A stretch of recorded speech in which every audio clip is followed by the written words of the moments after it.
नमस्कार दोस्तों, एग्रीटेक के यूट्यूब चैनल पर मैं आपका दोस्त और होस्ट शेखर आप सभी का एक बार पुनः हार्दिक स्वागत और अभिनंदन करता हूं। जैसा कि आप देख पा रहे होंगे कि आज हम अपने पॉली हाउस में जो हरी शिमला मिर्च की रोपाई करनी है उसकी नर्सरी की तैयारी कर रहे हैं। और अब की बार हम पुराने परंपरागत तरीकों से हट करके इस नर्सरी की तैयारी प्रो ट्रे में करेंगे, जिसका सबसे बड़ा एडवांटेज ये होता है कि इसमें जर्मिनेशन जो है वो लगभग 99% के अबव होता है। और क्योंकि ये नर्सरी जो है वो ट्रे में आपकी तैयार होती है, तो आप अपनी सुविधा के अनुसार इसे बरसात से, धूप से और प्राकृतिक आपदाओं से बचा सकते हैं। क्योंकि जो हम बेसिकली पहले नर्सरी डालते थे उसमें हम ज़मीन पे नर्सरी डालते थे, जैसा कि ये आप देख रहे होंगे। ये हमारी प्रो ट्रे है, ये 98 कैविटी की प्रो ट्रे है और इसमें 98 सीड्स एक बार में लगाए जाएंगे।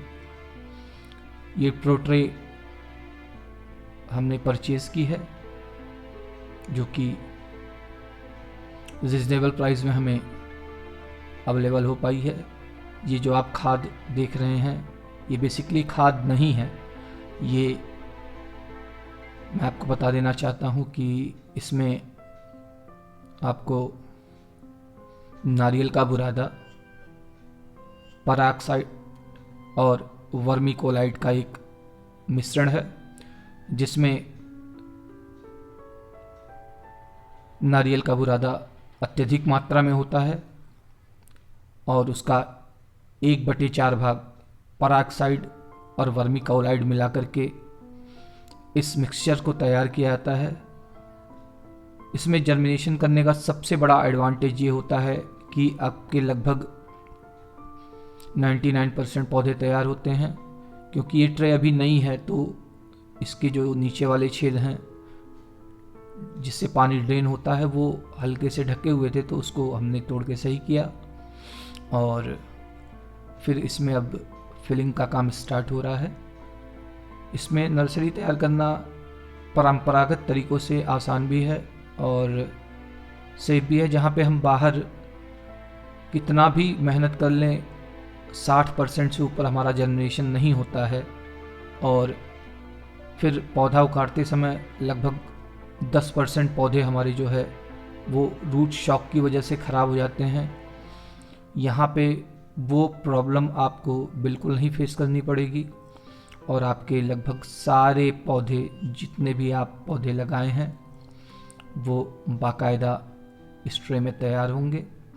और सबसे बड़ी बात यह है कि जब आपको लगे कि पौधों को अत्यधिक धूप लग रही है या बदली का मौसम है या ठंड है, तो इस ट्रे को आप ईज़िली उठा करके अंदर बाहर, इंडोर आउटडोर हर जगह, हर कंडीशन में रख सकते हैं। तो उससे सबसे बड़ा एडवांटेज जो आपको ये मिलेगा कि जैसे कि हम जो ज़मीन पे नर्सरी डाल देते हैं तो वहाँ पे पहली बात तो उस नन्हे छोटे पौधों को हमारे प्रकृति से लड़ना पड़ता है। प्रकृति के बाद फिर वो अपने वहाँ पे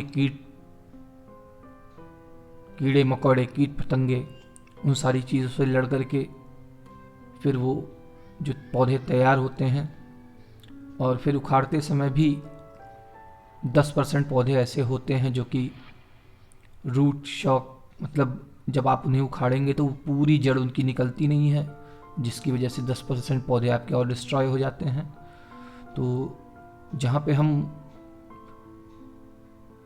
सीड्स पे इतना खर्च कर रहे हैं, वहाँ थोड़ी सी अगर हम और सावधानी बरतें और थोड़ा सा अपना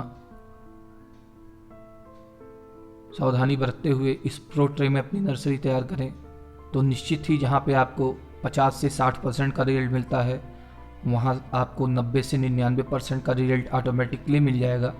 तो आप खुद सोच सकते हैं कि आपको 30% जर्मिनेशन में ही फ़ायदा मिल गया, तो फिर आपकी जो लागत है वो कहीं ना कहीं कम हो जाती है, और जब लागत कम होगी तो लाभ भी अत्यधिक बढ़ेगा।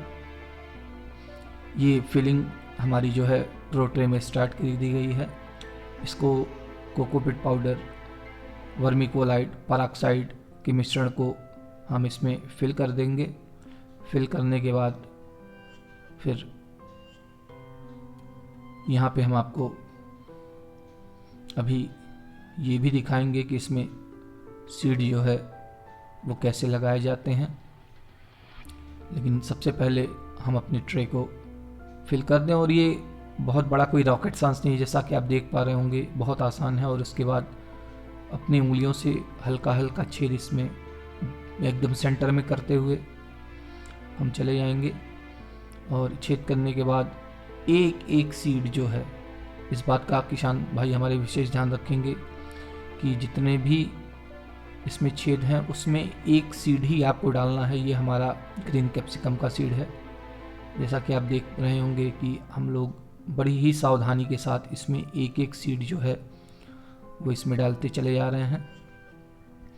और जब, क्योंकि ये एक पौधे का पर्टिकुलर एक सेक्शन बना हुआ है, तो वो इनकी जड़ें भी जो हैं वो आपस में कहीं टकराएंगी नहीं, जिससे इनको भरपूर मौका मिलता है। और उसके बाद इस तरीके से सीड डालने के बाद ऊपर से हम हल्का सा इसको फिर से कोकोपीट पाउडर से इसको हल्का सा ढक देते हैं, और ये जो हमारा है एक प्रोसेस पूरा होता है।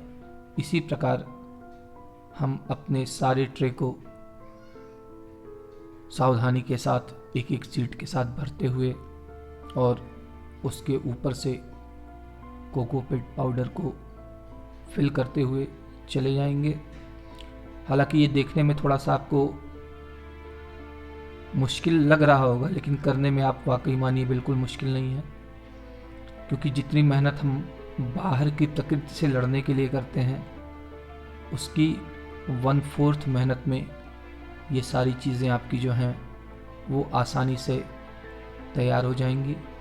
और फिर धीरे से जब हमारी सीड्स इसमें लग जाते हैं तो हल्का सा हल्के हाथ से हम थोड़ा सा इस पर ऊपर जो हमारा मिक्सचर है उसको डालते हुए मिला देंगे। और फिर मिलाने के बाद ये हमने कार्बेंडाजिमोन मैंकोजेब 1 ग्राम पर लीटर के हिसाब से इसमें घोल बना करके छिड़काव कर दिया है, जिससे कि किसी भी प्रकार के फंगस, बैक्टीरिया या मान लीजिए जैसे चूहे हमारे यहाँ होते हैं वो भी सीड्स खा जाते हैं, तो वो सीड्स ना खाएं। और इस तरीके से हम इसको अभी 2 से 3 दिन के लिए इस पॉलीथीन के रैप में ढक देंगे, जैसे कि इनको जब ऊष्मा मिलेगी, गर्मी मिलेगी, तो इनका जर्मिनेशन ठीक ढंग से होगा। आशा करता हूँ कि वीडियो आपको पसंद आई होगी। अगर पसंद आई होगी तो लाइक करिएगा, शेयर करिएगा, सब्सक्राइब करिएगा। मिलते हैं फिर किसी ऐसे वीडियो में, तब तक के लिए जय हिंद, जय भारत, भारत माता की जय।